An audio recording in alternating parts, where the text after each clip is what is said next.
प्रधानमंत्री नरेंद्र मोदी ने कुछ दिन पहले भारतवासियों से एक अपील की। उन्होंने भारतवासियों से अपील की कि 1 साल तक सोना ना खरीदें, चांदी ना खरीदें, पेट्रोल और डीजल की खपत पर थोड़ा अंकुश लगाएं। अगर हो सके तो वर्क फ्रॉम होम करें, हो सके तो पब्लिक ट्रांसपोर्ट का ज्यादा इस्तेमाल करें, हो सके तो खाने के तेल का इस्तेमाल कम कर दें। इस अपील के बाद चौतरफा सवाल उठने लगा कि क्या भारत की आर्थिक स्थिति क्या वाकई इतनी कमजोर हो गई है कि भारत वर्क फ्रॉम होम की स्थिति में चला जाए? क्या पेट्रोल और डीजल की खपत को कम करने के लिए ऑनलाइन वर्क फ्रॉम होम या फिर यूं कहें कि पब्लिक ट्रांसपोर्ट का इस्तेमाल करना पड़ेगा? क्या आने वाले दिनों में पेट्रोल और डीजल के रेट बढ़ने जा रहे हैं? क्या भारत आर्थिक रूप से कमजोर हो गया है? क्या ईरान, इजराइल, अमेरिका के बीच में चल रहा ये युद्ध वाकई हमारे दरवाजे पर पहुंच चुका है और महंगाई और बढ़ने की संभावना दिखाई दे रही है? और सवाल ये भी जो विपक्ष की तरफ से उठाया जा रहा है कि आखिरकार प्रधानमंत्री नरेंद्र मोदी राष्ट्रभक्ति का कौन सा नया अर्थशास्त्र सिखा रहे हैं? एक नहीं, दो नहीं, तीन नहीं, जितने विपक्षी दल हैं, हर विपक्षी दल की तरफ से सवाल पूछा गया। राहुल गांधी ने पूछा, ये उपदेश नहीं, ये नाकामी के सबूत है, देश चलाना अब कॉम्प्रोमाइज्ड पीएम के बस की बात नहीं है। अखिलेश यादव ने कहा कि बीजेपी खुद संकट में है और नाकामी छिपाने के लिए प्रधानमंत्री ये अपील कर रहे हैं। अरविंद केजरीवाल ने कहा कि कुर्बानी की शुरुआत खुद से करें पीएम। बड़े बड़े काफिलों के साथ आखिरकार प्रधानमंत्री नरेंद्र मोदी क्यों घूम रहे हैं? असदुद्दीन ओवैसी ने कहा कि मोदी डॉलर बचाकर ट्रंप को देना चाहते हैं, आरबीआई को धड़ाधड़ सोना खरीद रहा है। मल्लिकार्जुन खड़गे ये कहते हैं कि चुनाव खत्म हो गया तो अब उपदेश दिए जा रहे हैं। जब 5 राज्यों के चुनाव चल रहे थे तब ये फैसला क्यों नहीं लिया गया? और चुनाव खत्म होने के बाद ये उपदेश दिया जा रहा है। चुनावी प्रचार में तो पीएम सब कहते रहे कि चंगा है। इतना ही तेजस्वी यादव ने कहा कि प्रधानमंत्री के सच और झूठ का वक्त हिसाब कर रहा है, कब तक देशवासियों को गुमराह करते रहेंगे। तो तमाम विरोधी दल इस वक्त प्रधानमंत्री नरेंद्र मोदी की देशभक्ति पर, उनके राष्ट्रवाद पर और उनकी शासन क्षमता पर सवाल उठा रहे हैं।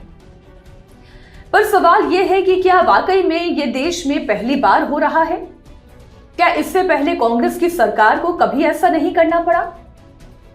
क्या ग्लोबल इकोनॉमी का असर कभी भारतीय इकोनॉमी पर नहीं पड़ा? क्या भारत का विदेशी मुद्रा भंडार कभी नीचे नहीं गया? और सवाल यह भी कि क्या प्रधानमंत्री नरेंद्र मोदी की इस अपील से भारत की आर्थिक स्थिति सुधर जाएगी? तो इन तमाम सवालों का जवाब मैं आपके सामने रखने जा रही हूं। तो पहला सवाल यह कि प्रधानमंत्री नरेंद्र मोदी ने जो फैसला लिया, क्या यह देश में पहली बार हो रहा है? नहीं। भारत के पहले प्रधानमंत्री जवाहरलाल नेहरू ने भी इसी तरह का फैसला लिया था। इतिहास की गवाही देता है कि भारत और चीन के युद्ध के दौरान सन 1962 में तत्कालीन प्रधानमंत्री जवाहरलाल नेहरू ने देशवासियों से अपील की थी कि वो सोना दान करें। और देशवासियों का जिगरा अब देखें कि बड़ी संख्या में भारतीयों ने खुद अपनी जमा पूंजी का सोना भारतीय सेना के लिए, भारत की जनता के लिए, उनकी सुरक्षा के लिए और सरकार की ताकत बढ़े, इसके लिए हंसते हंसते भारतीयों ने अपना सोना दान किया। 1962 से 1968 के बीच सोने के स्वामित्व और व्यापार पर भी कई तरह की पाबंदियां लगाई गई। 1963 में तो 14 कैरेट से अधिक के आभूषण को बनाना ही अपराध की श्रेणी में डाल दिया गया था। सोचिए सर, 14 कैरेट से अधिक के आभूषण को आपराधिक कैटेगरी में डाल दिया गया था। ये जवाहरलाल नेहरू की सरकार के दौरान साल 1962 में भारत और चीन के युद्ध की परिस्थितियों के दौरान भारत सरकार ने देशवासियों से अपील की थी। अब थोड़ा सा और आगे बढ़ते हैं कि इंदिरा गांधी ने क्या कहा था। 1966 में तत्कालीन प्रधानमंत्री इंदिरा गांधी ने संसद में कहा, कोट एंड कोट, भारत की विदेशी मुद्रा पर सोने की खरीद का बड़ा बोझ है और लोगों को अपनी आदतें बदलनी होगी। बाद में रेडियो प्रसारण में उन्होंने सोने की बढ़ती हुई खपत को एक सामाजिक समस्या बताया था। जिस तरीके से भारत में सोना खरीदना केवल शादी ब्याह और उन परंपराओं से जुड़ा हुआ एक तौर तरीका नहीं है, बल्कि ये हमारे इन्वेस्टमेंट का एक बहुत बड़ा आधार है। आप अपने घर की बात कर लें, मेरे घर की बात कर लें, या किसी भी मिडिल क्लास फैमिली की बात कर लें, या रईसों की बात कर लें, सोना इन्वेस्टमेंट का एक बहुत बड़ा जरिया है।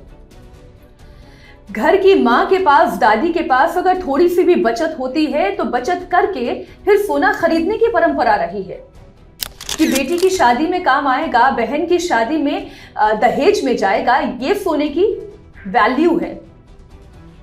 तो केवल शादी और ब्याह के लिए नहीं, बल्कि इन्वेस्टमेंट के लिए भी, कि बेटे की उच्च शिक्षा के लिए, बेटी की उच्च शिक्षा के लिए जब पैसों की जरूरत होगी तो यही सोना जो इन्वेस्ट किया गया है ये काम आएगा। लेकिन तब इंदिरा गांधी ने ये बात कही थी सन 1966 में कि भारत में जो सोने की बढ़ती हुई खपत है ये एक सामाजिक समस्या है, हमें अपनी आदतें बदलनी होगी।